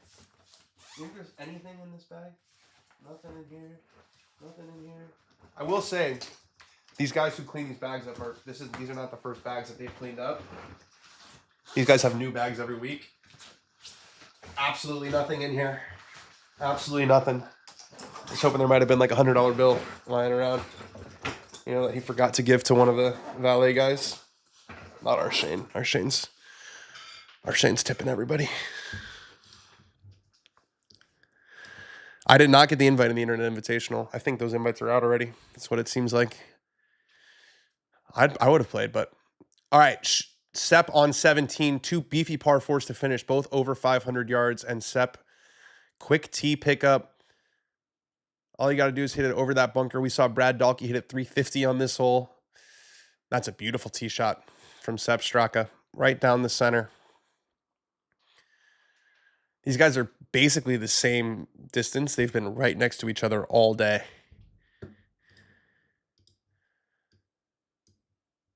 Shane in the all blacks. Spoil blacks. Speaking of all blacks, we got a Kiwi putting right next to him, Ryan Fox in Myrtle Beach on 18. Okay. Shane Lowry on 17. We know the line over the left side of that bunker. This is a really beautifully framed tee shot. This one starts left, though. This one starts left. It's going at that other bunker. Is that going to hold on? Is that going to sit and hold on? Yes, I believe that is in the fairway for Shane Lowry. 2 boys in the fairway. It's kind of BS that Straka plays for Europe in the Ryder Cup, but as a hypocrite and a European fan, I do the same. He's an Austrian. This is not me saying. Chris Hack, who was his coach at Georgia, where I just was, called him our Austrian redneck. That's what he said. Sepp and his brother both played at the University of Georgia. Sepp lives in Birmingham, Alabama now. Got a little bit of a southern drawl. Loves Diet Coke. Plays for Europe. But I will say, when you see him speak Austrian, it makes sense. He lived there until he was 14. Yeah, that stopped just short of it, huh? For Shane. So he'll probably have more like 190. Yeah, 195. Hideki for birdie on 18 after a beautiful shot in there. The signature yellow. Ooh, that's Strixon. That's signature Strixon as well. That's Strixon on the front. Almost looks neon. All right, JT needs this to have any sort of chance. Birdie putt on 17 after a really good shot. And 17 and 18 are both beefy holes. To get it on that top tier. What a beautiful worm cam that is. Man, CBS is doing it for me this year. I know it's weird to be positive about golf broadcasts on the internet, but I'm loving the worm cam. This is going to break left for JT, and he's got it. Into the right side of the hole for Justin Thomas. A little boom. He needs one more. To 14 under. Where was that putt on 15 and 16, JT? Where was that? All Austrians get rednecks in the sun. I have a big time. My back and my neck is, I got fried during the Creator Class. You know what's my favorite? When someone comes up to you and says, oh, your neck is really burnt. I know, man. It's my neck. I put sunscreen on 4 times a day. It's just, yeah, people always walk up and be like, oh, your neck is really burnt. It just, I don't know why. It just bothers me. Like, I'm trying. I'm putting on sunscreen.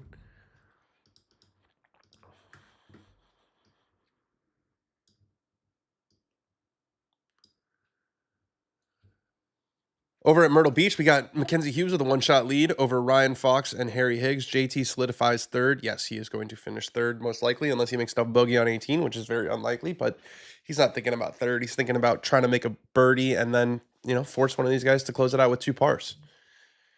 But again, 4th week in a row that JT's had a chance to win. There's so many guys who are coming in with momentum. You've got ginger jeans. I do indeed. I do indeed. One more commercial break for us to get through here as a team. We'll shift over our focus to the One Flight Myrtle Beach Classic, where we've got Mackenzie Hughes with a one-shot lead. We got Ryan Fox putting for par on the 18th to officially knock Kevin Yu out of it. And he does. So Kevin Yu, thank you for playing. So it's down to Harry Higgs and Mackenzie Hughes. Hughes is at 16, one-shot lead. Higgs is tied with Ryan Fox, who is now in the clubhouse. Major week next week, man. I got to get some rest tonight. We start an absolute blitz next week. I think we're doing shows on Wednesday, Thursday, Friday, and Saturday for you all. We're going to be going live from the dog channel. We're trying. We're doing what we can. Harry Higgs makes his par on 17. And there we are again. This pace is just, I'm absolutely adoring this pace. Every time they come back from commercial, these guys are at their ball, basically ready to hit. It's phenomenal. Twosomes for the win. I need them to slow down. No, I'm just kidding. It's moving too quick for me, man. I can't keep up with these golfers anymore, when they play in twosomes. All right, Shane from the very left side of the fairway on 17. This ball was about 1 yard short of being in the rough and completely changing.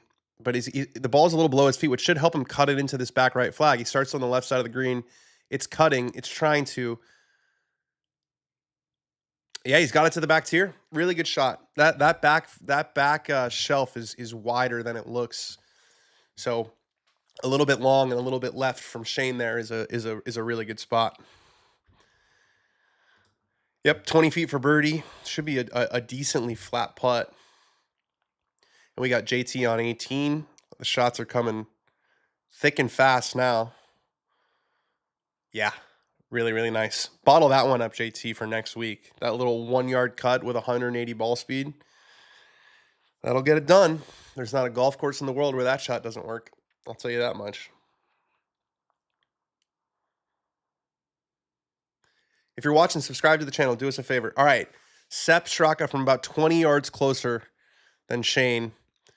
Again, we know where that pin is, back right. His is turning. It's holding its line. Is that going to get to the back tier as well? It does not. So you would definitely say advantage Shane Lowry here.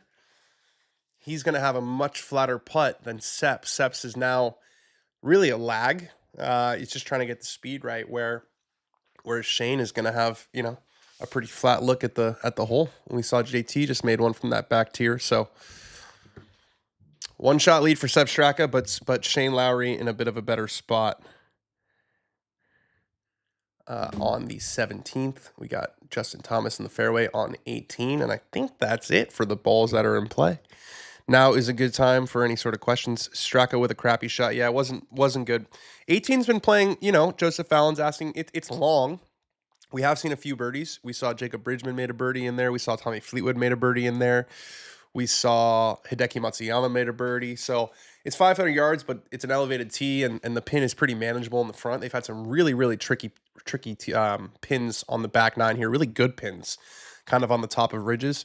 Not so much on 18. So the way I would describe 18 is if you hit it in the fairway, it gets a lot easier. Why does Portnoy? I don't know. I don't have an answer for that one. Maybe not Van Gogh on second thought. If there was ever a Ginger Mount Rushmore, Judas, Charlemagne, Barbarossa, Van Gogh. What about Carrot Top? Ed Sheeran? We've got some representation. Mackenzie Hughes hitting his tee shot on 18 for the real sickos, for the Myrtle Beach sickos. It's so far left. that was left and going left for Mackenzie Hughes. Don't put your clubs away, Ryan Fox. That's right in the middle of the trees on the pine straw there in Myrtle Beach. Not a good lie.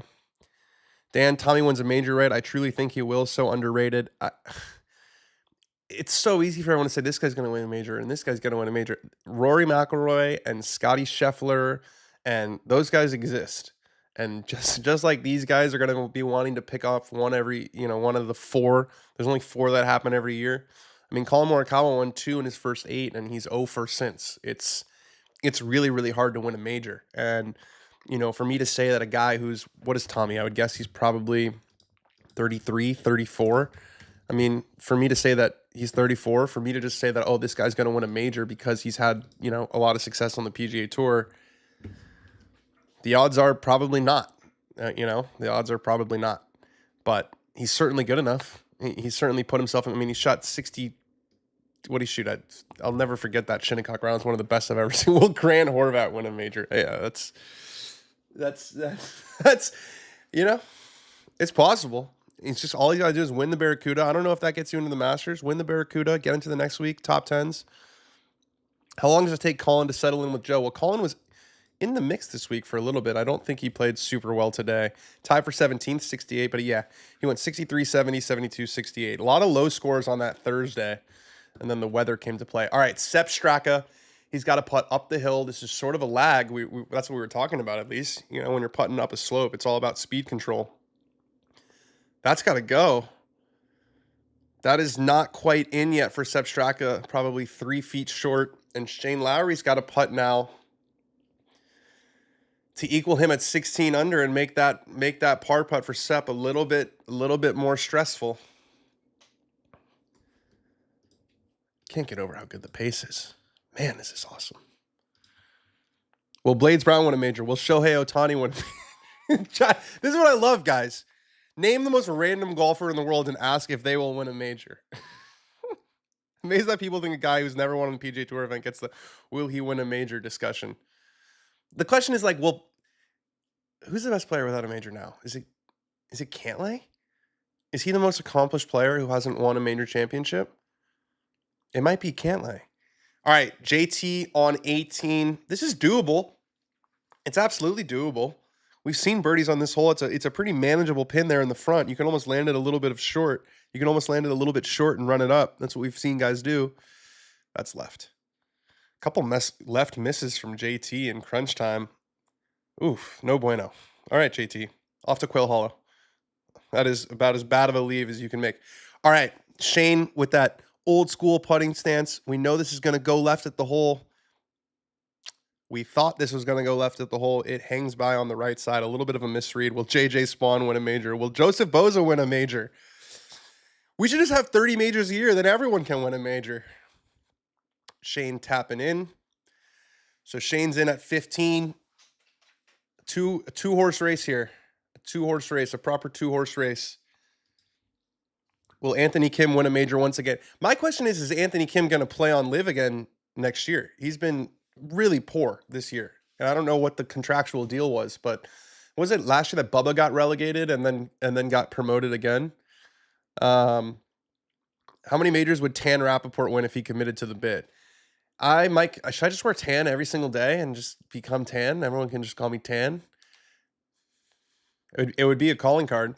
All right, Sepp from about 3 feet for par before they head off to the 18th. More like 2.5 feet. This is actually closer than I thought it was. No worm cam? There it is. The worm cam always goes through right in the middle.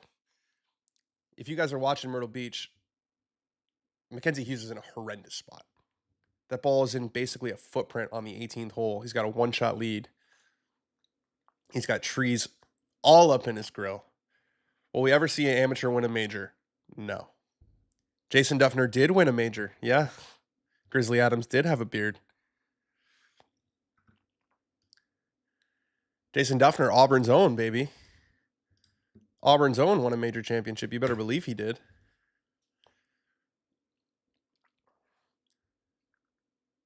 100% says that an amateur will win a major? I don't think so. But I would have said an amateur wasn't going to win a PGA Tour event. And Nick Dunlap said, loser. Said, you don't know anything.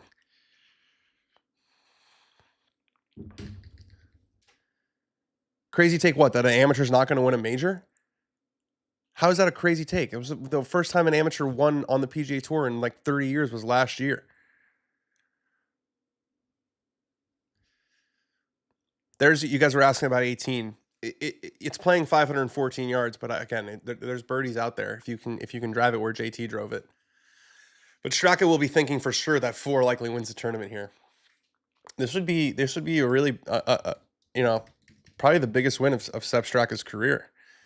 Definitely the biggest win of his career. His 3 wins before this: the Honda Classic, where he beat Shane Lowry. Actually, if you guys remember that one in the pouring rain, John Deere. And then the Amex earlier this year where he beat Justin Thomas. So, Justin Thomas, Shane Lowry, and Sepp Straka, they like the same golf courses. Sepp's been driving it on the string these last couple holes. This is a really important one. It narrows as it gets further along. Starts down the center. Is that flirting with the left side? It's flirting with the left side. And that's going to find the bunker. Better that it's in the bunker than on that sort of downslope in the rough, but this shot just got a lot harder. Come on, give us how far it is. 207 from the bunker. It's doable. Chipping out, by the way. Mackenzie Hughes is just full on chipping out on the 18th hole, so playoff is looking increasingly likely over in Myrtle Beach. If you have second string capabilities, I would recommend getting that up there. All right, Shane on the tee on 18. Can put some pressure on. Starts on the left side. It's a left miss. Big time left miss for Shane Lowry. That's going at the grandstand. They're looking down there. Must be just hugging the grandstand. He'll probably get a drop, but might have some tree issues. There's a tree over here. Yeah, just he had a bit of an opening there after Sepp hit it left, and he did the same thing. JC Menzies says, D-Rap, I love your stuff. Love you too. Give me a winning score prediction at Quail. I think it's gonna play tough next week. I think it's gonna be really thick rough. Firmer than it was when they had it in 2017. I'll say 12 under. Sepp Straka is a dark horse for next week. He's been playing great. He's been playing absolutely fantastic. He's a shoe-in to make the Ryder Cup. He was sort of one of the last guys, it felt like, on the team last year or a couple years ago, and he's elevated his game. Absolutely elevated his game. Could have 2 wins on the year before the middle of May. So, yeah, really, really good stuff from Sepp. He's such a, it's going to sound really simple. He hits the golf ball where he's looking, right? And that's a big time skill. It's like, I think about the guys who aren't crazy bombers who are up there, being really consistent this year. It's Colin Morikawa, it's Russell Henley, it's Shane Lowry, it's Sepp Straka, guys who are not 185 ball speed, but from a strokes gain perspective, aren't really giving up anything from tee to green against their peers, despite giving up all that yardage off the tee. Still room in this game, absolutely, for guys who are sort of in that mid 170s ball speed, which used to be Pretty good. Now it's right around average. 8 under at Quail, says JC Menzies. I mean, I was looking at a clip. I think it was Johnson Wagner was talking about how thick the rough is and how it's mowed right back into you. It feels like it's going to be a bomber next week. We did a little bit of a course breakdown for tomorrow's show with Scott Fawcett, and it's a course where hitting at 310 in the air is a big advantage. I mean, it makes a lot of sense why Rory McIlroy's won there so many times. It makes a lot of sense, why Wyndham Clark won that tournament. If you can mash it, you can clear some of those dog legs. There are some holes. It's going to make you kind of shave it both ways. I think if it's firm, but there is rain in the forecast early next week, so they'll want it to play more difficult than it does in the tour event for sure. All right, JT for par, a fantastic. The worm cam operator is just getting ready for this winning putt, and he's doing a fantastic job. Looks like it might break a little bit right at the hole. What a beautiful worm cam that was. Left edge, great save for JT. Perfect major prep. Another top 10, another top 5 finish for JT. It's his third and 4 starts. He had the second place finish to Victor Hovland at Valspar. He won at RBC. He'll be kicking himself a little bit for the 2 left misses with the irons on 16 and 18, but like I said, the game is there. Going back to a place that has fantastic memories. And we got Keith Mitchell, Kashmir Keith. Another nice left to right putt in there. That's been the Keith Mitchell story. 61 on Thursday, 71 over the weekend. Tiger 2000 form on Thursdays. This guy is an absolute weapon on Thursdays. Still can't believe Brian Harman won a major by 6-stroke. Brian Harman also is a past winner at Quail Hollow. Philly Cricket Club big winner this week. Loved it. Wish we had more of it. Completely agree. I'm the first one to put my right hand up and say I was absolutely wrong. I thought the winning score was going to be 25 under. All you need is a little bit of weather, and these pins have been fantastic, especially on the back 9. I think it's played awesome. The guys have been super positive about it all week. Getting to play an old school course, a course like this that was designed. I think it's the oldest private club, 1850 or something. The golf course dates back to the 1920s. Tillinghast. Getting to play an old school course like this usually has to be in a major championship. Vegas odds on Grant making the cut. I thought we were going to do Vegas odds on Grant winning a major championship. Vegas odds on Grant Horvat making the cut are plus 1,000, I would say. 10-1. It's Stableford, so that might free him up a little bit. It's a modified Stableford, so you don't have to post a score. It's all based on how many points you get, but we're locked in on Sepp Straka now. 211 yards from the left bunker, a really flat lie.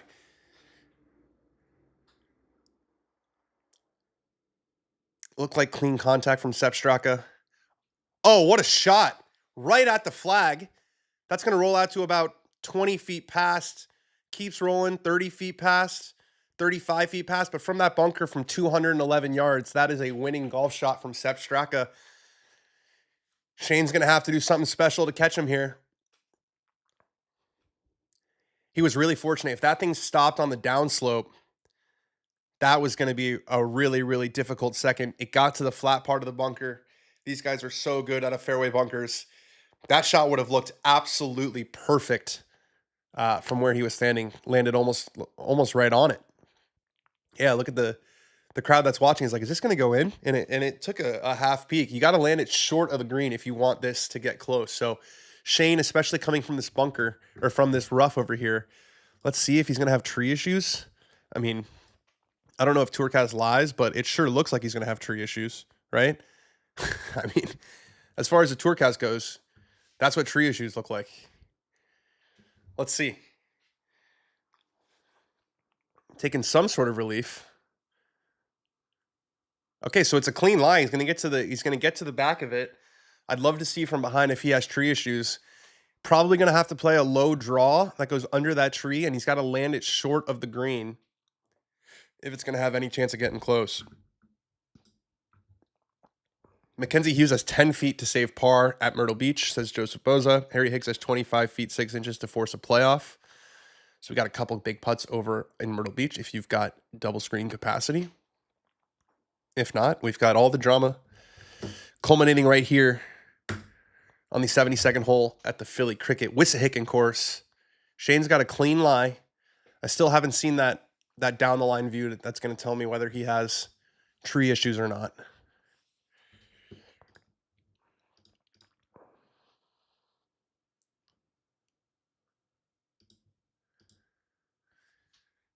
Shane's approaching it. Still haven't seen that. Oh, there's no. That's a lie. That Tourcast lies. He's got an open look. He's just got to land it short. It's drawing. It's just got to land short and trickle onto the green. It lands short. It takes a pretty straight first hop. Getting a little bit better. Yeah, that's a good shot from Shane Lowry. He's going to have about 20 feet for the tie. Hey, D, you're up as an FSU grad, and after seeing Luke Clanton invite you when you're doing the Seminole College video, the problem with the college series is they've got NCAAs, they have regionals this week, and then they've got NCAAs coming up. So no more college, no more filming college videos, I should say, until the fall, most likely, because those guys all go and they play their amateur events, Northeast Am, North and South Am, US Am, all those big Western Am, all those big summer amateur events. Harmer won at Eagle Point, not Quill Hollow. Thank you, Simon. I appreciate that. When was the tournament at Eagle? And that must have been the year that they had. Was that in 2017 when Quill Hollow had the PGA? It must have been. JT, very consistent, 66, 67, 66, 67. The game is exactly where it needs to be heading into a major championship. Great shot from Shane Lowry there. Let's see. Let's take a look at the green. I think Shane's was actually a little bit unfortunate not to take a more of a hop left. It took a really straight hop. Just a left to right putt. It's going to be a worm cam, an absolute beauty on the worm cam. I said 20 feet. It's 20 feet, 9 inches. I'm getting better. And I said, 35 feet for Straka? I'm getting even better with the optical TrackMan. It's refining. I'm going to get a GC quad. I have a TrackMan in my left eye. I'm going to get a GC quad in my right eye. That's the plan. We're keeping an eye on Myrtle Beach as well. I'll keep you guys posted. How beautiful do those bunkers look? Little church pews on the right side. I just love the old school look of this place. I love how, the sharp edges around the bunkers, some squared off greens. I like this hole too, 500 yards, but you can kind of land it short and run it up. Advantage Shane here. He's about 10 feet closer. And we're going to get a really good finish. Last week, the only question was how many was Scotty going to win by? There were two questions. It was how many was Scotty going to win by? And is he going to set the record? The answer was 8 and no. How many strokes is Straka at? One shot ahead of Shane. Eagles chant, let's go. I can't hear that, but I love that from the Philly fans. Super Bowl champs, got to let them know. Here's that shot from Shane. Bit of a flyer lie for sure. Again, watch the hop. It takes a really straight hop. If it took a little bit of a softer hop and a little bit further left, everything slopes toward the hole. So another one that would have looked absolutely perfect from where he was standing. Sep's going to take his time with this one. Let's take a look at what Sepp has. Just gently breaking right the whole way. Yeah, so it looks on the TV like he's going to have to contend with this ridge, but he's not. He's going well left of it. He can start this. I would think he's going to start it maybe 2 feet on the left. And your job here, obviously, is to just cozy this ball. You're not even thinking about making this. According to Scott Fawcett, you're not thinking about making a putt outside of 8 feet basically ever, but you're definitely not thinking about it right now. You want to cozy this up there, make Shane have a look. I will absolutely hold on to the Shane Lowry bag that he's so generously donated. Great worm cam here. You can see him aiming this about 2 feet, maybe 3 feet to the left. It's going to start to move that way now. It's not really breaking. And I can't tell with the worm cam if that's past the hole. It looks like it's a little bit past the hole. 3 feet 7 inches for Sepp Straka. Okay, that's not a gimme. Whoa, that's further past than it looked on the worm cam. The worm cam gives and the worm cam take away. I'll still take the worm cam any day. But Sepp Straka missed that one on the high side and didn't do what we talked about. Yeah, you could see him asking for it to sit down. Little bit of a gun town there, 3 feet 7 inches. That's longer than the one Rory missed at Pinehurst, which is my barometer for missable putts for the rest of the time. Unfortunately, don't believe in Shane's putting here. Sepp for the win, says random Pats fan. Great bunkers and some fescue. Can Sepp win by a 2-putt? Not if Shane makes it. If Shane makes this putt, he's got to make it to get into the playoff. Philadelphia fans are so peculiar. Super Bowl winners. SMH, they are Super Bowl winners. Let's take a quick look at Shane's before. Quick look at Shane's. Quick look at Shane's. Yeah, we already saw this one. Just breaking left. Just breaking right, rather. Straight left to right. No two ways about it. Just can you match up the line and the speed? Chance for an all-time Mongolian reversal here. Little match play situation. If Shane makes this and Sepp misses, you never know. All right, Shane's got this lined up well outside the hole to the left. It's just not breaking. He gassed it. Oh my goodness, was that a poor putt? That was the don't leave it short, give it a chance. Oh, whoever said they didn't trust Shane's putting there, you look like you're onto something. Because that is 6 feet by. Oh man, Shane. You know what the problem is? I didn't grab the bag. If I grabbed the bag, if I was holding onto this, we might have gotten a victory. Now Shane's got to make this to avoid just an all-time anticlimax here. 6 feet 3 inches. That was the worm cam where you could just tell immediately once he hit it, that ball wasn't taking the right break. Yikes. Absolute legends watching the show today. We'll be back tomorrow for Dan on Golf. Like, subscribe, do all the fun stuff. We love doing the watch along. I love hanging out with all you guys. This is my ideal way. Get to Myrtle Beach, Dan. I'm at Myrtle Beach, bro. I'm at Myrtle Beach, but I'm also watching Shane Lowry because this is a signature event. Shane Lowry from 6 feet to make Sepp Straka have to make it. His par effort misses. Well,